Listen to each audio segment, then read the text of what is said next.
welcome to Enactus Careers Week. For those of you I don't know, my name is Nicole Ahmed. I'm the president of Enactus Canada, and thank you for being here. We are so excited to kick off this week and really our National Expo with the How to Build Your Digital Profile webinar. This is the first in a series of webinars and career activities that we're hosting this week to support Enactus students as they launch their careers. These are things that we would normally do in person, and while we're not together in person this year, we still wanted to provide those opportunities for you to connect with our partner companies while still practicing social distancing. So today, first up, we're going to hear from Perry Monaco, Head of Customer Success at LinkedIn, who will share his insights and best practices for building your digital profile. And then he's going to introduce and moderate a discussion with some HR professionals from our partner companies. And they'll be sharing their tips on building the best digital profile, which now when we can't meet people in person is more important than ever. And we'll be opening it up to questions from the audience. So as they're chatting, if you have questions, feel free to type them in the chat bar and we'll be dealing with them at the end. But now without further ado, I'm going to hand it over to Perry Monaco, Head of Customer Success at LinkedIn, to kick off the webinar, and I'll see you guys later. Thanks, Nicole. Good morning, everyone. As Nicole mentioned, the topic of today's webinar is how to build your digital profile. And obviously working for LinkedIn myself, I've got quite a bit of experience with what a digital profile is and have a lot of opinions as to what it should be. Today, we're going to cover a variety of information that's related to building your digital profile, some best practices, common mistakes, and we'll learn what will make your digital profile stand out from other candidates. But before we get started, let's start with a really quick poll. And of course, when I mean quick, I mean quick. It'll be up there for about 20 seconds, so get ready. You should see that on your screen now. I want you to tell us, do you have an active LinkedIn profile? Not judging, of course. So yes, no, or are you making one today? So go ahead and vote for that, please.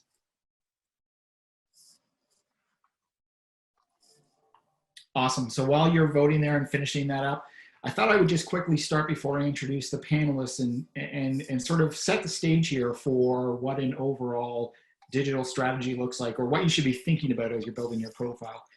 So we got the results in here. 93% of you have a LinkedIn profile, 7% of you do not. And no one is going to make one today. So hopefully the people who are in the no category can understand at least why we think you should have one, and maybe move you into that making one today. But I think it's important to acknowledge that not having a LinkedIn profile or any digital profile is a strategic choice. And ultimately my hope for this today is that you can make an informed decision should you not want to have one. Or should you want to improve the one that you already have, using some of the expertise that you're going to hear from the panel today. Ultimately, what I want you to think about when you're building this profile is something that's relatable to what would normally happen in real life. I think storytelling is the best way to sort of relate some of the ways in which you want to think about your digital profile. And pre-COVID, of course, this is going to be a pre-COVID story. I want you to think back to the time that you would have received an invitation to someone's wedding. There are a number of things that we would think about as human beings as we open up that envelope and hear that one of our friends or family members is getting married. The questions that we ask ourselves when we receive that invitation are the very same questions that you would ask yourself as you're building out your digital profile. Ultimately, what you do online is a mirror of what you should be doing in real life. That's really, to me, the cardinal rule here is that there isn't anything necessarily different that you would do with your digital profile that you wouldn't do online, but it does require a little bit of thinking that might not necessarily be as clear as the dots I'm about to connect. When you receive that wedding invitation, the very first thing that most of us think about anyway is, what am I going to wear? Is it a formal gathering where I'm going to have to go rent a tuxedo or wear my Cinderella prom dress, or is it more casual? Is it a beach wedding, a destination wedding, where I can get away with something a little bit more casual? Those types of questions that you ask yourself as you imagine yourself entering into that banquet hall or into that church or wherever the wedding may be is really important, of course, because we want to make sure that we are setting the stage to be accepted into that event. The same type of thing would apply as you're building your digital profile. What are you trying to achieve? when you are building your digital profile? What type of image or what type of perspective are you trying to give others into your past experience or what it is that you have to offer a particular employer? So thinking critically about what we need to wear is very much the same as how to build out my profile. And ultimately, it's up to you to determine how much or how little you want to build up that profile, depending on your level of comfort. So thinking about what you want to wear before you go to that wedding is very much the same thing that you would want that I challenge you to think about as you're building out your profile. How do you want that profile to look? How do you want that profile to appear? The next thing that we ask ourselves as we're getting ready to prepare our response to the wedding invitation is who's going to be there? And that really relates to the connections that we want to create in that digital space. It's not about the number of connections. I really don't think that you should focus on whether you have 5, 50, 500, 5,000 connections. I want you to focus on who you're connected with. And so as it relates to the wedding, is it a distant third cousin's wedding that maybe you can get away with not going and having to, waste a weekend to go to a wedding of someone that you didn't know? Or is it perhaps your roommate from university who you connect with every day and you know is going to be a really good time? You're probably going to invest in that type of relationship more so than the one that's more distant. But then again, if the event or the cocktail party or the wedding or the digital space that you're in is going to be filled with people who can help you make further connections, and ultimately you've got a really powerful network there. So who you're connected to is a really important question to ask yourself. It's not about quantity, it's about the quality of your connections that I want you to consider. And then the last thing, of course, that we think about when we get that wedding invitation is, do I have the time? Is this something that is worth my while? And that goes back to what I mentioned originally, which was this whole concept of whether or not you're on LinkedIn or not is really a personal choice. I would prefer that to be an informed choice, of course. But if you are there, what type of investment are you making to ensure that it's worthwhile for you to be there? Are you really investing in your digital profile so that you can be found, so that you can be, you can leverage that to reach out to the people in your network to help you make further connections and ultimately help you take that next step in your career? It's not about finding another job necessarily. We want to take that next step in our career, which to me is much different. Jobs are very much something that, especially today, can be, not necessarily something that we want to do forever. Careers are the culmination of all of those different jobs together, where we're hopefully moving along a path to get to where we want to go from a professional and personal accomplishment perspective. So that's a really, really brief and high-level overview of what I think makes for a good digital profile. Asking yourself the same questions that you would ask yourself in a real-life scenario for your digital profile is really where I think would be a great place for you to start if you haven't already thought about that. But that's just the tip of the iceberg. We're going to get into a lot more great stuff here. And so I want to bring in our panelists and introduce our colleagues here that can help us understand a little bit more about digital profiles and the best way to go about building your presence online. So first I'll start with Vicky. I'm going to say our panelist's name and I'm going to ask them to quickly introduce themselves. So Vicky Gonzalez is a talent recruiter from the Cooperators. Vicky? Hi, guys. Thank you so much for having me. I am so excited to be here. Enactus holds a very dear spot with me, so thank you so much. I am a talent recruiter for the Cooperators. Yeah, and I've actually been with the Cooperators now for 15 years. Awesome. Thanks, Vicky. Adam Rodricks, National Lead Digital Marketing Services for KPMG. Awesome. Perry, you took the words right out of my mouth. Hi, everybody. Glad to be with you today. As Perry said, I lead the digital marketing program over at KPMG. For the past 10 or so years, I've worked specifically in social media. So I touch everything from SEO, paid, analytics, all that sort of fun stuff. Awesome. Joelle Cohen-Bakri, Talent Acquisition Specialist with Walmart Canada Corp. Hi, everybody. I'm thrilled to be here as well. I've been with Walmart for a little bit over 2 years, and I recruit. So I'm actually in Montreal, Quebec, and I recruit for Eastern Canada. So field management roles or support regional roles, and I'm excited to be here. It's a topic that I think is very interesting, and I'm definitely taking some tips as well to tweak and improve my profile. So thank you, Perry. Awesome. And finally, Candice Metzger, Marketing Communication Lead for Carlton Cards. Hi, everyone. Good morning. I'm Candice Metzger. I'm the Marketing Communications Lead at Carlton Cards. I have background close to 10 years of experience in marketing and brand management for various brands and different industries. So I know that Carlton Cards has been a proud sponsor of Enactus for several years, but this is my first. So I'm really excited to be here, and thank you so much for having me. Awesome. And of course, I'm Perry Monaco. I lead up a customer success team at LinkedIn Canada.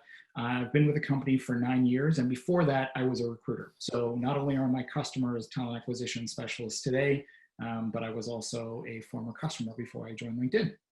Awesome. So let's get into the first question. I'm excited to get this conversation started. The first question is, why is it important now more than ever to create an impactful digital profile? And we'll start with Vicki and Adam. Just gonna mute myself. Well, I think it's so important because, unfortunately, times have changed and we do not have the luxury of face-to-face interactions. And there's a lot of uncertainty of when, I know from my organization, when we're going to be able to resume normal recruiting practices.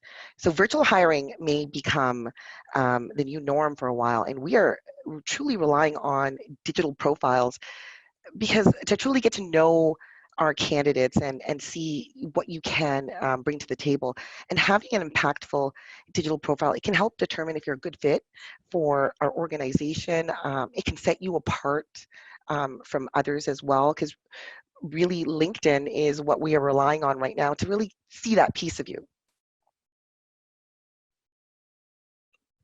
Awesome. So, I mean, I live and breathe digital, and if the glasses didn't give it away, I'm a huge geek as well. So I'm going to substantiate my answer with a couple of stats. Mind-blowing to me, but if you were to take the monthly active user bases of all of the major social networks, about 5 of them would index in the top 10 of most populated countries in the world. And that to me just beautifully illustrates how digital has come forward so much. In addition, and it's a shout out to Perry's group, if you think about active growth rates, so every second of every day you get 2 new people joining LinkedIn, it tells us that it's officially, it's the playground of essentially where the professionals are going to have these meaningful conversations online. Awesome. Thanks, Adam. Yeah, I think it's a really good point. And this is certainly not a plug for LinkedIn, but if you think about that stat alone, over the course of an hour, about 7,500 people will join LinkedIn. Who are those 7,500 people? Those are people who are not on this webinar. And those people can represent your competition. So as every one of us is trying to find that next step in our career, you have to know what the stakes are, and some of those really equate to knowing what your competition is doing and what they're not doing. And the data tells us that they're there. So if you're not there already, you're already behind the 8 ball. All right, let's move on to our second question. What does your recruitment team look for when researching a potential candidate online? We'll go to Joelle and then Candice for this. Sure. So I would say it depends. First of all, you always need to know who your hiring managers are and what their needs are. So for some people, experience is more important than others, depending on their coaching abilities or the certain situations of their operations. For me personally, since I recruit for a territory, I definitely need to know where you are. So location and your city. We look at your experience, the dates as well. We definitely enjoy getting to learn a little bit about you. So the resume portion of your profile where you get to introduce yourself. And I also, for certain roles, it's interesting to see, we could even look at your activity, like what kind of posts do you like, do you share, do you comment on? It reveals a little bit about yourself. Great. Yeah. So at a high level, I think definitely keeping an up-to-date profile with experience, education, and skills in detail is important. So just making sure that your profile is filled out entirely, and always double check for spelling and grammatical errors. Just remembering that this profile represents you professionally. Always have someone proof it for you if you can. Just make sure that you add a summary that tells a bit more of a story versus just bullet points. Another key thing is having a professional headshot taken. So that increases your likelihood of getting considered. So make sure that you dress like you would for work, look approachable, friendly. What my industry looks for specifically is more creative and marketing focused. So when I'm recruiting for a design or a communications role, I'll focus heavily on technical skills in addition to soft skills. So showcasing design work, some writing samples, or case studies are always an added bonus. So just including certifications or software knowledge, that kind of stuff is really beneficial, and that applies to the role is always key to include. So yeah, just making sure everything's up to date and detailed. I love all of that. So much goodness there, especially a couple of points that I want to make sure that I highlight. The activity you have on LinkedIn is something that recruiters will typically look at to understand or to predict, perhaps more appropriately, your responsiveness to their messages. Remember that recruiters typically are working on multiple opportunities at the same time. They're getting a lot of things thrown at them, and so their time is valuable. And they want to make sure that if they are going to send a message to somebody, that that person's likelihood of responding is as high as possible. And one of the ways in which they can determine if you're going to respond to their note is if you're demonstrating that you're active on LinkedIn as well. So by posting, by commenting, by liking, and we can see that activity just as though you can see every other member's activity on LinkedIn as well. And so if you are logging in once a day, make sure that you're clicking on a couple of things to indicate that you're active on the network, because those recruiters will then have a greater sense of security that you're going to respond. And that's something that's going to be really important. And then of course, making sure that your profile is not written in bullet form. I mean, certainly a lot of us will start using our resume as a base to build our profile, but your profile gives you the opportunity to talk in full and complete sentences that your resume doesn't allow you necessarily to do. Your resume typically is going to be full of bullet points, but it doesn't have to be on your profile. Go back to that analogy I said at the beginning about going to a wedding. Imagine you go to a wedding and you're involved in a conversation with somebody, and all you're doing is just shouting out your accomplishments to them as though they were bullet points. That's not going to be a conversation that's going to be carried on for a very long period of time. In your profile, you have the opportunity to speak in first person. So I accomplished this, I enjoy this, I look forward to contributing this to my future employer. Those are the types of things that you're going to want to make sure that are included in your profile. It doesn't have to exclusively be that, but certainly I would personally avoid bullet points as much as you possibly can. Really great points. Thank you so much. Let me see where I am here. I'm just looking at my script. Third question. Let's go continue with Joelle and Adam.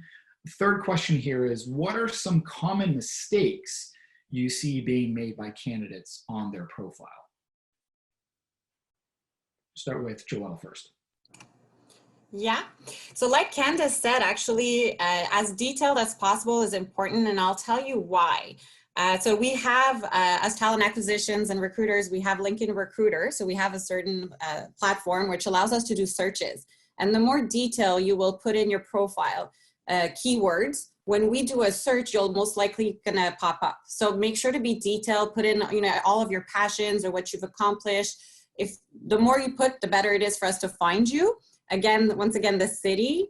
And I would also say to like more companies or show what you're interested in. Again, in the whole spirit of we'll be able to find you. So for example, if I work at Deloitte and you like the company Deloitte, you will show up as somebody who's most likely going to respond to my message because you have an interest, you've demonstrated an interest. Either you've engaged with some past members, you've liked or commented, you follow the company. So don't be shy to like companies, follow them, connect, build connections also wherever you're interested in. So if you have your eye set on these companies, try to make some connections there as well, build your network, and be as detailed as possible also with your experience, your dates, and be authentic at the same time. Everybody likes to get to know what's special about you, and if you could just demonstrate that in a simple format, that would be great.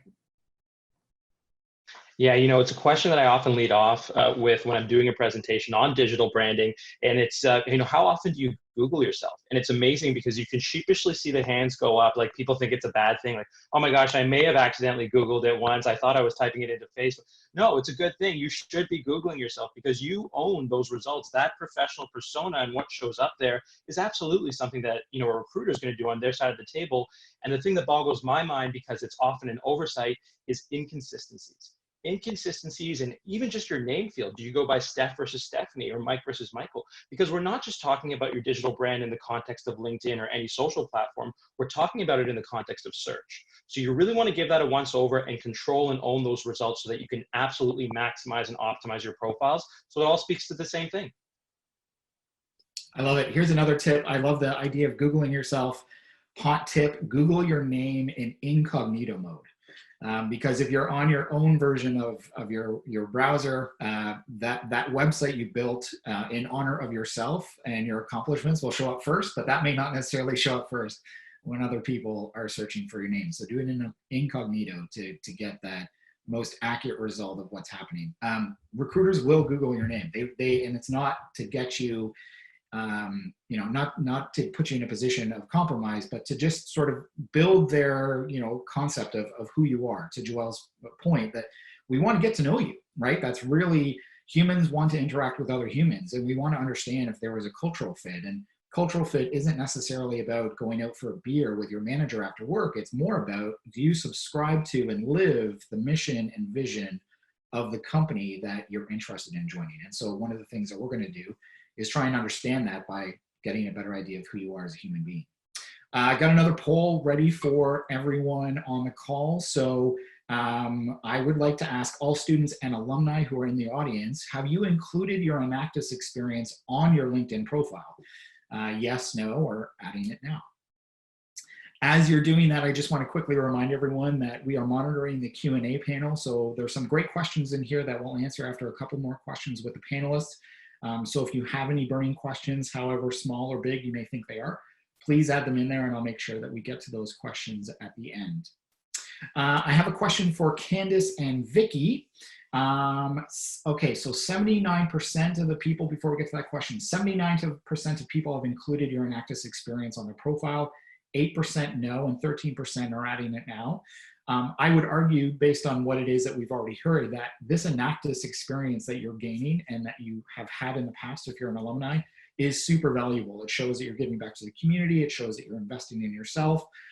It shows that you have the opportunity to connect with other people in a way that not only satisfies a professional, but also personal itch. And there's all sorts of other reasons why you would want to include it. If you haven't, I would encourage you to do so.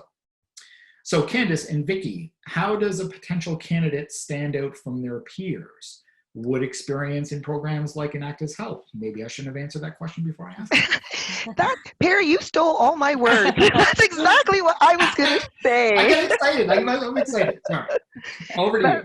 Well, but I can definitely say that programs such as Enactus, it really can boost your profile because it's beneficial, because to truly show that you're active in other organizations outside of work, really basically to all the points that you said, Perry, it can make you stand out. And I, as a recruiter, tend to look at the organizations that my candidates are involved in before I even look at their experience. Depends on the situation, but I like to see what they're involved in.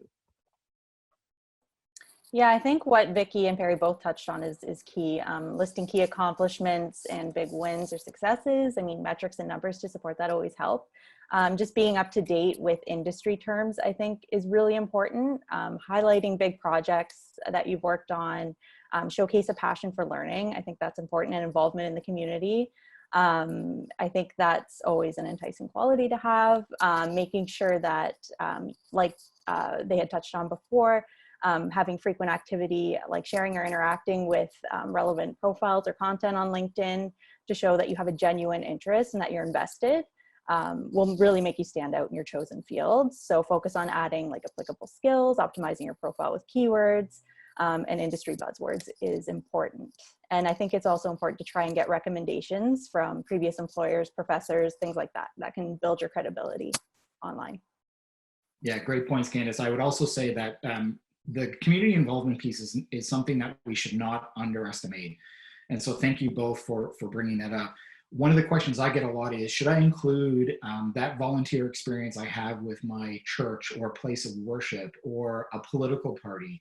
Because I've always heard that we shouldn't talk about religion and politics. And ultimately, I think that that is extremely valuable. What I'm looking for, my personal opinion, when I talk about that volunteer community experience, is not so much what you're doing, It's the fact that you're doing something. You recognize that for the most part, we have the opportunity to give back to our communities. And while, of course, you want to tone down any rhetoric that there may be, involvement in your place of worship or political party of your choice is something that is just as valuable as another act that you may choose to contribute to. So don't be afraid of that. But would I use LinkedIn as a platform to talk about the hot political topics of the day if I wasn't in politics? Probably not. So there is a fine line there, but certainly don't devalue any community experience that you have and that volunteer opportunity that you take advantage of. So last question for our panelists, and this is open up to everyone. What is one piece of advice you can give to help the audience build the best digital profile? So I will call on the panelists as I see you in the order on my screen so that we don't go too crazy here. So I'll go Joelle, Vicky, Adam, and then Candice will bring us home. Joelle. Yeah, thank you. So I think Adam said it, don't be too hard to find. So if I type in your NERM in the search bar in LinkedIn, I should hope to find you somewhere. Like, we need to be able to find you. And I would like to say, seize opportunities when they come. This webinar is a great opportunity. Right now, we are 74 participants. You could be building connections. You could be sending connection invites to build your network. You could be posting about this, that you participated, just adding content, and just seize opportunities when they come to you. Thank you.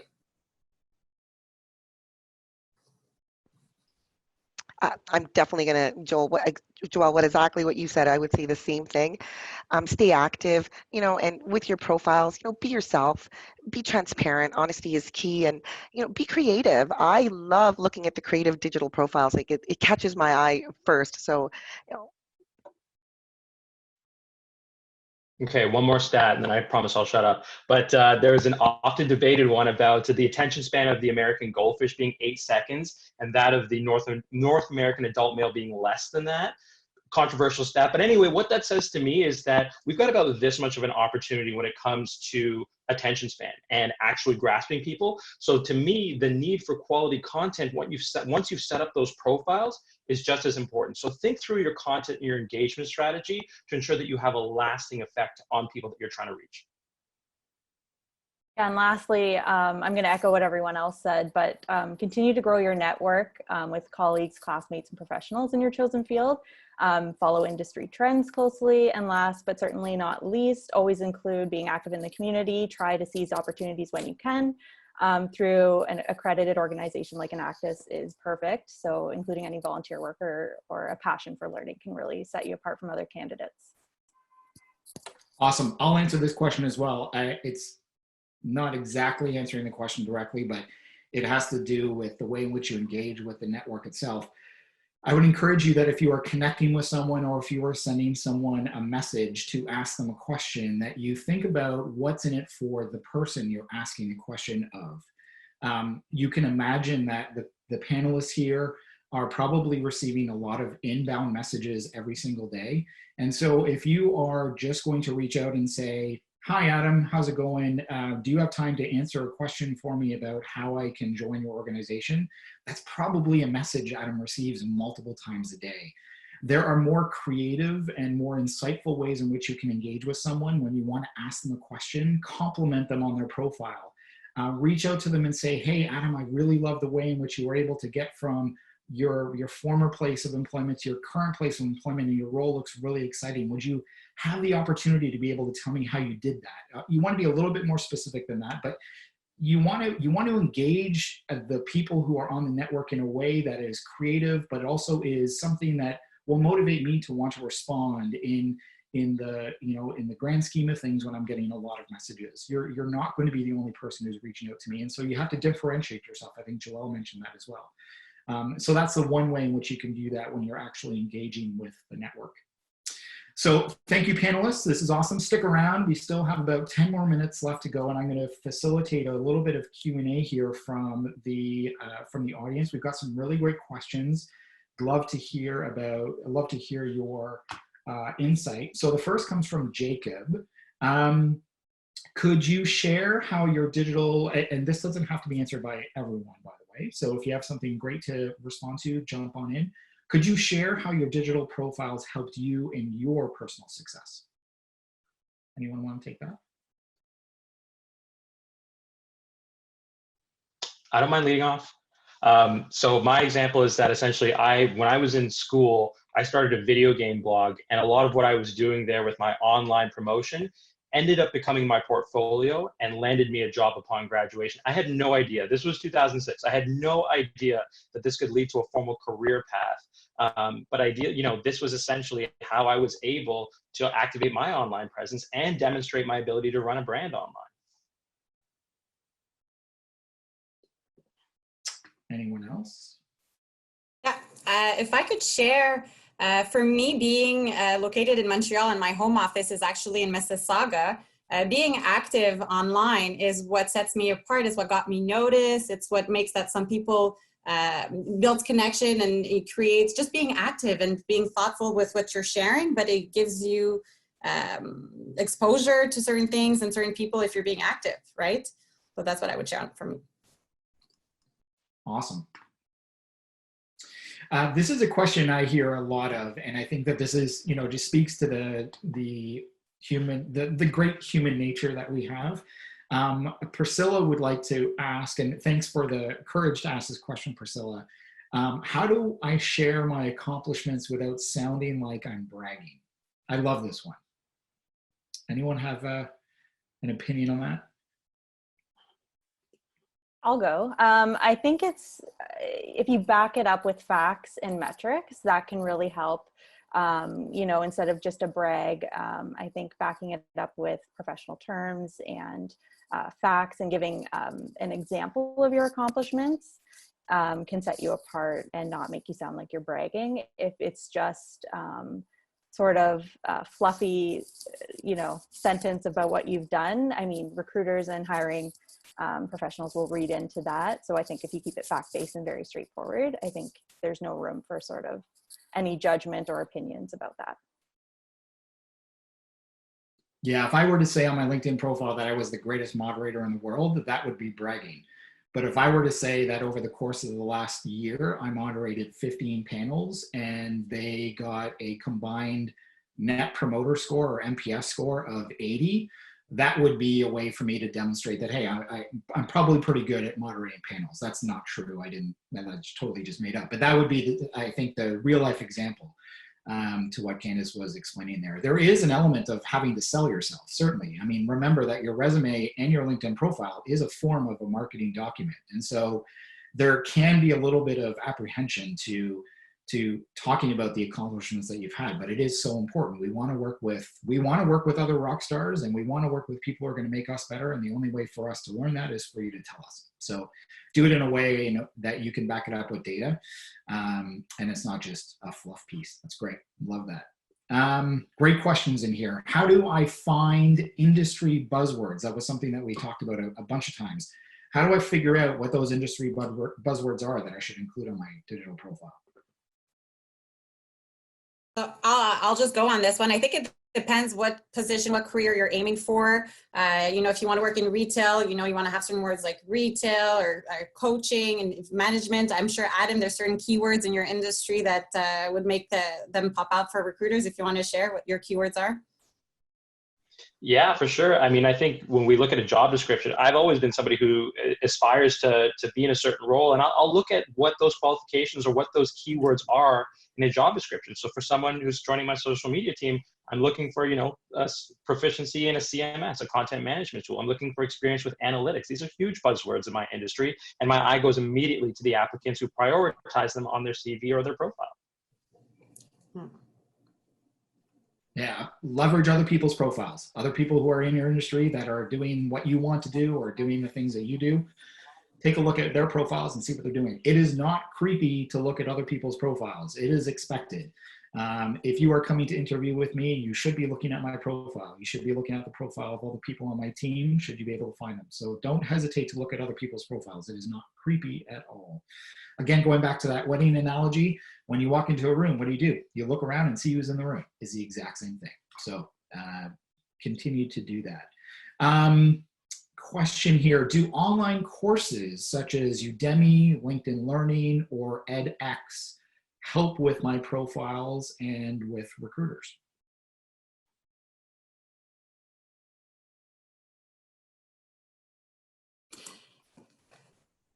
I think it depends, again, the position you're applying for. I mean, if you want to show that you got a certification or proper training, for example, in agility, that you've accomplished it and you've done either LinkedIn Learning, you want to share it on your profile, great. I mean, especially, I think, Adam, again, you said it great. Look at the job description of the positions that interest you. What are the keywords in there? What are they looking for? Are they looking for certain qualifications that require these kinds of training? Then definitely do share them if you have them, and make sure to enter those keywords if obviously they're relatable to your experience as well. So really understanding the positions, what they're looking for, the job descriptions, and matching it with your profile as much as possible. And Perry, leveraging other people who profile. So go look at somebody's profile who's doing the career that you would want to do. How do they present themselves? What buzzwords do they have? You know, and try to look up to that, you know, like as an inspiration. Awesome. When getting a professional headshot, does the background color play a key role? I'll take this one. I think keeping a solid background is important. You want to make sure that your face takes up 60% of the photo. You want to look friendly, approachable. You want to smile. Soft and natural lighting helps a lot. But yeah, definitely keep the background not distracting. Less is more when it comes to a headshot like that. We all have great phones now with great picture quality as well. So you don't have to rely on just one. You can have, I probably have, you know, dozens and dozens of profile headshots of myself on my own hard drive. Some of them I plan to use, some of them I just look at on a daily basis. Mm-hmm. All right, so, oh, this is a great question. A couple of questions in here I think that are sort of along a similar vein. I'm involved in so many different things, and I'm never sure what the main highlight should be versus what I'm going to mention in my general introduction, or you know, what should be the highlight of my profile, given that I may have a whole bunch of different things going on in my career.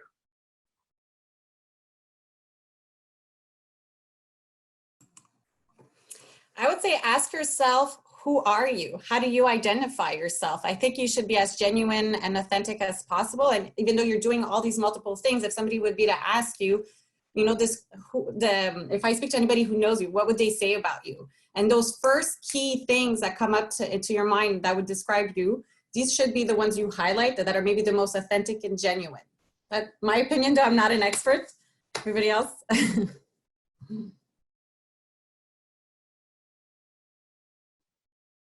Any advice for those people who maybe have a side hustle that to go along with their regular career? How would you focus on that? I have an opinion. So I think Joelle's absolutely nailed it there. Focus on who the audience member, who in the audience is it that you want to talk to? What is your primary objective for being online? When you walk into that cocktail party or that wedding, what are you trying to accomplish, right? This is obviously not an opportunity for us to just socialize. This is an opportunity for us to help us find the next step in our career. So what do you think a hiring manager would want to hear from you if they were looking at their profile, or a recruiter? And so to Adam's point earlier, when you're reaching out to him or you're looking at his profile, imagine you're in his shoes and he's looking at your profile. What is it that he or she is going to want to hear from you or see from you? Does it really matter if you have a cupcake business on the side? Maybe, but maybe not. So if you have a whole bunch of different things that you've accomplished or that you're currently doing, sometimes that can be valuable for me to know, sometimes not. Does it mean that it doesn't have to be on your profile? No, but it may not necessarily need to be at the very top. And so I think that there's no one size fits all answer here. It's very much about another question that was related to this was about balancing my portfolio and my digital presence. It's very much a balancing act in a way. You have to imagine and understand what it is that people in the industry are going to want to look for, and then try and highlight that as best as possible. One of the ways in which you can do that, of course, is to talk to and engage with people in the industry and find out their opinion as to what they may want to see or hear. Quick one, Vicki, you haven't answered, so I'm gonna put you on the spot here. This one should be pretty easy. It's more of an opinion, I think, than anything else. Should I have my address on my resume? That is, it's so funny. That comes up quite often because I am noticing lately that people are not putting on their address. And you know what? And it's fine, because as long as we have contact information, privacy is huge and we respect that. But I'll be honest, like I would probably say 50% of the resumes that I receive do not have any address. I actually think that's the new modern approach, is just, to give your different profiles that you have, your email, cell, and so forth. But I don't think address, personally for me, I don't think it makes any difference. Sometimes, though, depends on the location that you're hiring for. So if I know that we're hiring for Mississauga and I find out later that the candidate is 2 hours away, that it's not going to work, right? So I like to talk about all that in the initial interview and so forth if I do not see an address, just to make sure that logistically everything can work. For myself, being in retail, I'd like to see cities. You don't need to give me your address, but I'd like just to see area or the city, especially because if you're, if you're going to go for a home office where there's one physical location, then it's different. But when we're looking at retail, we have, let's say, stores all over, right? So if I'm recruiting for Kingston, but you live in Cornwall, like it gives me kind of an idea. So if there's multiple locations where you could work, definitely I think it's interesting to include the city so that the recruiters know, okay, yes, there would be possibility for them to work there or there, whatnot. So again, depending. Awesome. Yeah, I live in Oshawa, but my profile says I'm in Toronto. That's a strategic decision for me because I'm prepared to go into Toronto every single day. Last question here before we wrap things up. Thank you so much. There's some questions that we weren't able to get to. Of course, you know all of our names that are on the screen, so not to open up the panelists to a barrage of messages. So be strategic, and if you're going to reach out and you want to ask a further question, make sure that it's not just about you and your question, it's also about the individual that you're reaching out to as well. Question from Zach, and this is a good one because we really sort of flew over this at 40,000 feet. What types of posts should we make or share? And when we're sharing other posts, what type of information should we put in the comment section? So I guess broadly speaking, what kind of interaction are you looking for from individuals beyond just a simple like? Okay, I kind of opened up the whole, like can of worms when it came to content. So I'll lead off at least and say, I would pose a question back to Zach and say, what do you want to be known for? And before you could enter on anything on social media, 2 questions that I usually ask myself to ensure that I'm adding value. Why would I care and why would I share? If you can answer those 2 questions, I do think it gives you a much better chance at generating meaningful engagement through your content. Awesome. That's great. This is great. Hopefully you found this valuable. I want to thank all the panelists for their time and sharing their insights today. Thank you so much for joining us and taking part in this webinar. And with that, I'm going to hand it back to the Enactus Canada President, Nicole Allman, for some closing final remarks. Thanks so much, Perry. I'm so excited at how well today went. Oh, someone stopped. Okay. Just thank you again to Perry and all of the panelists for leading our discussion today and sharing their insights. I know that I went on and Googled my name in incognito mode just to make sure there wasn't anything that I had missed. And I definitely echo when you talk about making specific requests on LinkedIn. I mean, we've got 3,000 students involved in our program across the country. I can't tell you how many LinkedIn ad requests I get with absolutely zero context. And they don't even list Enactus in their, what they're doing. And I'm like, I don't know why you think I would accept this. So I think some good tips there that I would echo and will put into practice. So I hope everyone took something away from today's session. What a great panel and what great engagement. And there are still so many opportunities to get involved over the rest of the week with Enactus Careers Week. We have more webinars, opportunities to connect to connect with recruitment reps. There's virtual interview tips and tricks tomorrow, a Unilever careers webinar on Wednesday if anyone's interested in learning about graduate programs at different universities, including one that offers a full scholarship for a social enterprise program. That's on Thursday. And then our HR Innovation Forum on Friday, proudly presented by Deloitte Canada. So just go to enactus.ca to learn more about any of those opportunities and register. But a final thank you to our panel and specifically to our moderator, Perry. You always do such an amazing job and such great insight into LinkedIn. So thank you guys so much. And we'll see the rest of you later in the week. Thanks, everyone.